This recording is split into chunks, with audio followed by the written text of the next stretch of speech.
वेद पाठशाला में आपका हार्दिक स्वागत है। परमेश्वर का वचन जीवित, पवित्र एवं सामर्थी है।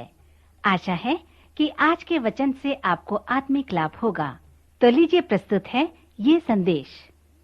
प्रिय श्रोता मित्र, आपको मेरा नमस्कार। आज के इस पवित्र शास्त्र के अध्ययन में हम आपका स्वागत करते हैं।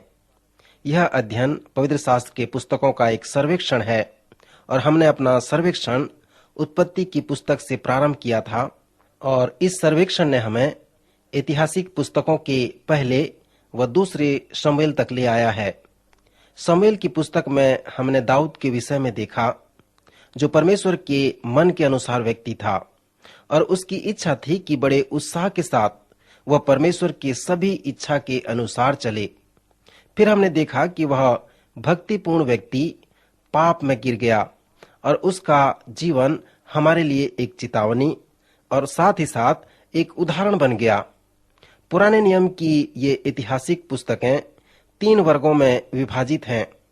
सर्वप्रथम इसमें दृष्टांतमक ऐतिहासिक पुस्तकें हैं, जैसे यहोशू, न्यायों और रूत।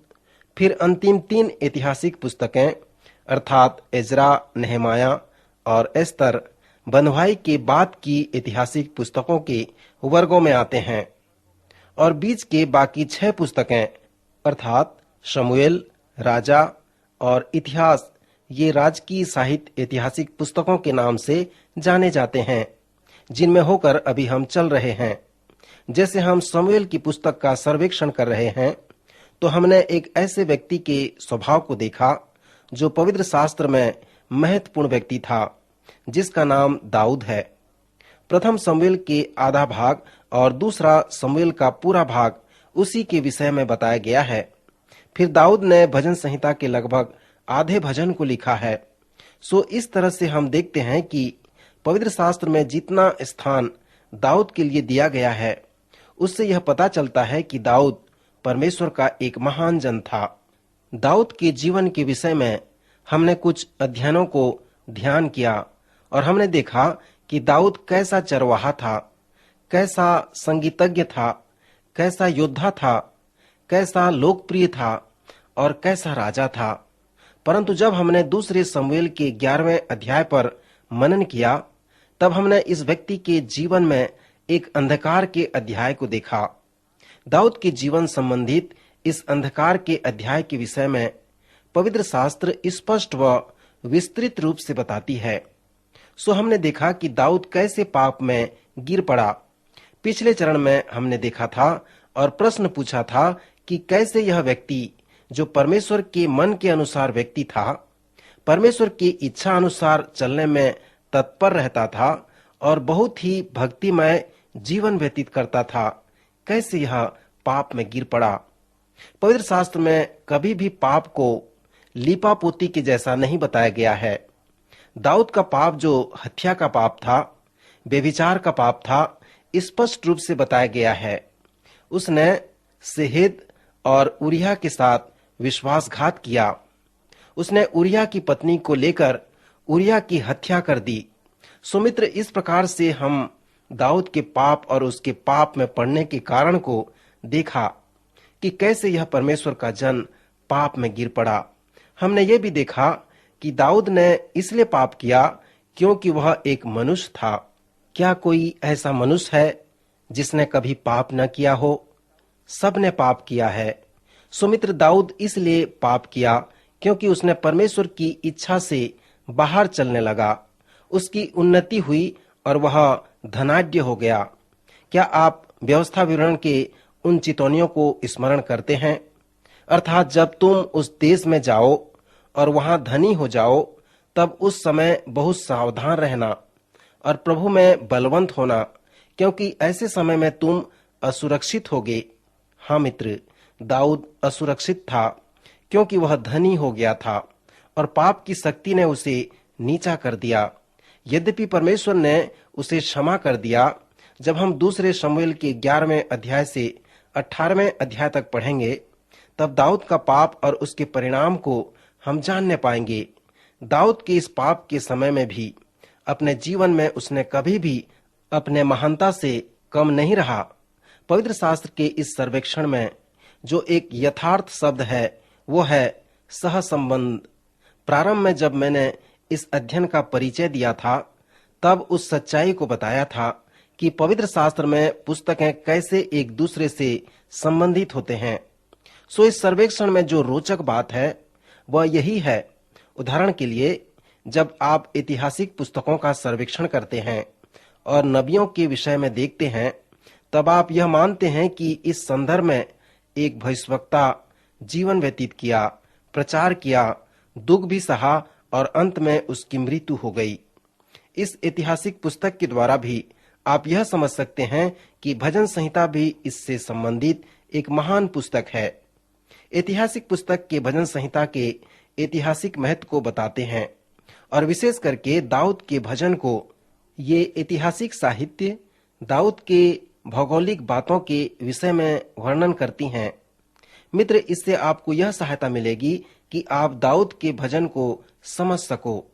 दाऊद का भजन और दूसरा शमूएल का 11 से 18 अध्याय एक सुंदर तरीके से एक साथ आते हैं और यह दूसरे शमूएल के 11 से 18 अध्याय तक नहीं, परंतु वह भजन जो उसके जीवन काल के समय लिखे गए हैं उसके द्वारा आप दाऊद के महानता को समझ सकते हैं और उसके जीवन के असफलता के समय में भी आप उसके महानता को समझ सकते हैं। जब आप भजन संहिता में आएंगे तो उसके जीवन काल में लिखे गए जो भजन हैं तो आप यह स्मरण करेंगे कि उसने अपने पाप को नहीं छुपाया और न ही अपने महानता को प्रकट किया। उदाहरण के लिए भजन संहिता 55 उस समय लिखा गया जब दाऊद को यह वचन प्राप्त हुआ कि मेरा परम मित्र जिस पर मैंने भरोसा रखा और परामर्श करने वाला अहीतोपेल दाऊद के पुत्र अबशालोम को यह सलाह दिया कि वह यरूशलेम पर विजय प्राप्त करे और उस स्थान के कंगूरे पर तंबू खड़ा करे और सब इस्राएल के सामने अपने पिता के पत्नियों को भ्रष्ट कर डाले। श्रोता मित्र, यदि आपका परम मित्र आपके पुत्र से कहे कि वह आपके पत्नी के साथ कुकर्म करे तो आप कैसे अनुभव करेंगे? सो ऐसी स्थिति में भजनकार दाऊद ने भजन 55 को लिखा। सो जब आप उसके पिछले बातों को जानकर भजन 55 को पढ़ेंगे तो आप इसे भली भांति समझ पाएंगे और उसी प्रकार आप स्मरण करें कि दाऊद ने भजन 23 भी लिखा और उसने कहा, यहोवा मेरा चरवाहा है, मुझे कुछ घटी न होगी। वह मुझे सुखदाई झरने के पास ले चलता है।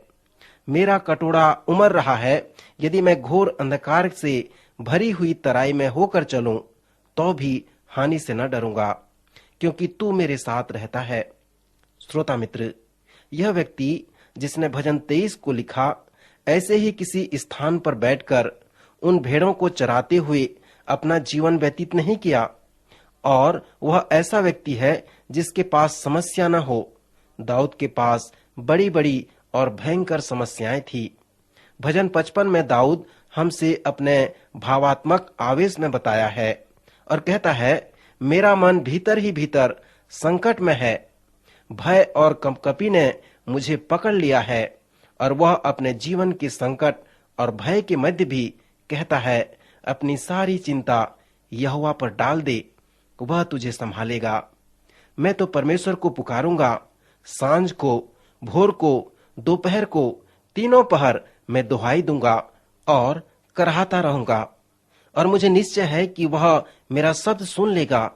इसलिए अपनी सारी चिंता उस पर डाल दो, चाहे वह कैसी भी हो, वह तुम्हें संभालेगा। मेरे मित्र, इससे दाऊद का महानता पता चलता है। दाऊद ने यह भी कहा, जो मेरी नाम धराई करता है वह शत्रु नहीं था, नहीं तो मैं उसको सह लेता, परंतु वह तो तू ही था जो मेरी बराबरी का मनुष्य था, मेरा परम मित्र और मेरी जान पहचान का था। हम दोनों आपस में कैसी मीठी मीठी बातें करते थे। हम भीड़ के साथ परमेश्वर के भवन को जाते थे। अहीतोपेल दाऊद के पिता जैसा था, परंतु जब दाऊद को यह पता चला कि वह उस व्यक्ति द्वारा विश्वासघात किया गया है, तभी उसने इस भजन 55 को लिखा था। जब दाऊद यरूशलेम से भाग रहा था, उसने भजन 3 को लिखकर कहा, हे यहोवा, मेरे सताने वाले कितने बढ़ गए हैं, वे जो मेरे विरुद्ध उठते हैं बहुत हैं।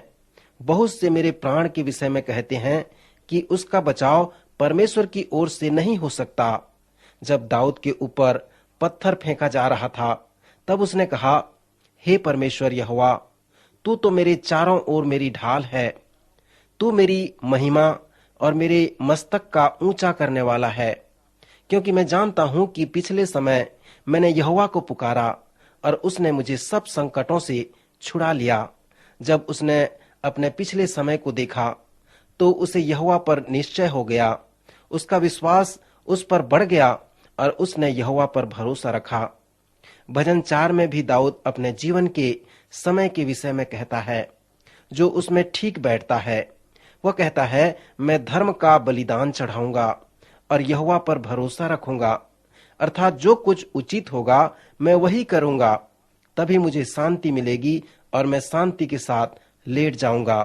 फिर भजन 23:3 पद में दाऊद कहता है, वह मेरे जी में जी ले आता है, धर्म के मार्गों में वह अपने नाम के निमित्त मेरी अगुवाई करता है।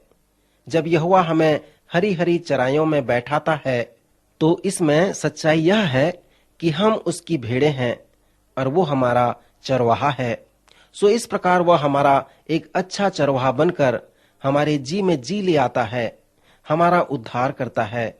जब आप धर्म के मार्ग में कुछ वर्षों से चलते हैं तो वह धर्म का मार्ग ही आपके जीवन में जी ले आएगा, और यही बात हम दाऊद के जीवन में होते हुए देखते हैं। इसलिए उसने ये भी कहा कि मैं सभी उचित कार्य करूंगा, धर्म का बलिदान चढ़ाऊंगा और उस परमेश्वर पर भरोसा रखूंगा। सो दाऊद अपने आप को परमेश्वर के हाथ सौंप देता है और कहता है, मैं धर्म के मार्ग में चला करूंगा। सो कई वर्ष तक उस मार्ग में चलने के पश्चात उसने उसमें अनुभव प्राप्त किया और सभी भले कार्य करने के लिए उसने परमेश्वर से अनुग्रह प्राप्त किया और परमेश्वर ने उसके जी में जी ले आया। दाऊद 40 वर्ष तक राजा रहा और पाप में पड़ने के पहले वह 16 वर्ष तक राज्य करता रहा, और पाप करने के पश्चात जब वह धर्म के मार्ग में चलने लगा तब परमेश्वर ने उसके जी में जी ले आया और फिर से परमेश्वर ने उसे सिंहासन में बैठाया। सो इस प्रकार 24 वर्ष तक वह इस्राएल का एक अच्छे राजा के रूप में जाना गया। जब दाऊद अपने आप का समर्पण कर दिया और धर्म के मार्ग में चलने लगा, अर्थात अपने पापों को मानकर उसने मन फिराया, तो परमेश्वर ने उसके पापों को क्षमा कर दिया। श्रोता, आप भी जब तक अपने पापों से पश्चाताप नहीं कर लेते तब तक आप क्षमा के आनंद और आशीष का अनुभव नहीं प्राप्त कर सकते। प्रभु इन वचनों द्वारा आपको आशीष दे, आपकी सहायता करे। अभी आप सुन रहे थे कार्यक्रम वेद पाठशाला। श्रोता, हमें विश्वास है कि इस कार्यक्रम के द्वारा आपको आशीष मिली है। यदि इस कार्यक्रम के विषय में अधिक जानकारी प्राप्त करना चाहते हैं या बाइबल अध्ययन से संबंधित कोई प्रश्न हमसे पूछना चाहते हैं, तो आप हमें इस पते पर लिखें।